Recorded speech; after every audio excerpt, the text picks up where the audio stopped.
Oi, eu sou o Alexandre Robles e eu tenho uma mensagem para você. Naquele discurso de Jesus no Sermão do Monte, depois de falar sobre as pessoas felizes, Jesus diz que essas pessoas são como o sal da terra e luz do mundo. O sal tem que cumprir o seu propósito, porque se ele não salgar, ele perde a sua utilidade.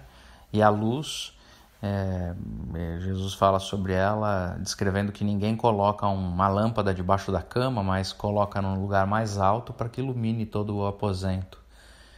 E ele diz isso, que a gente tem que salgar e a gente tem que iluminar. E quando Jesus fala, quando ele usa essas expressões, o que ele está fazendo é uma convocação para que as pessoas que dizem que o seguem mostrem diferença no mundo onde vivem. Nós precisamos cumprir nossa vocação como cristãos. Quem diz que segue a Deus precisa entender a sua vocação. A vocação de expressar como é que Deus quer que a gente viva a vida. O sal, ele tem propriedades além de temperar o alimento, ele tem a propriedade de preservar o alimento. Especialmente nos dias de Jesus, os alimentos eles eram preservados pelo sal.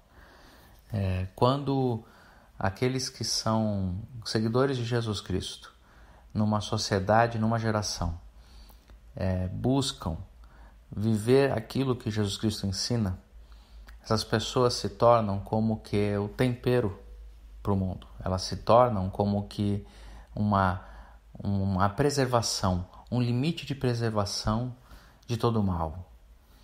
Essa é a vocação que a gente tem. A vocação de ser luz, que as pessoas olhem e encontrem uma referência, encontrem uma sinalização. É para isso que serve, como o farol no mar. É a iluminação que serve de referência. É disso que Jesus está falando. É muito triste quando numa geração, aqueles que se dizem cristãos não têm mais essa capacidade de mostrar, de ser uma referência para o mundo onde vivem.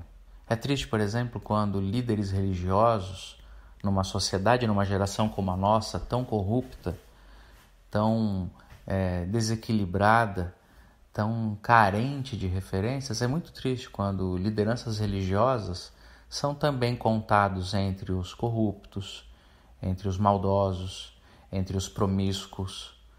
Quando numa sociedade, os líderes religiosos já não são mais referência, já não são mais um norte, já não são um farol, já não salgam mais, então essa geração está em graves problemas. Deus nos deu uma vocação. Aqueles que seguem a Jesus precisam salgar e precisam iluminar para servir de preservação e de referência. Que Deus nos abençoe.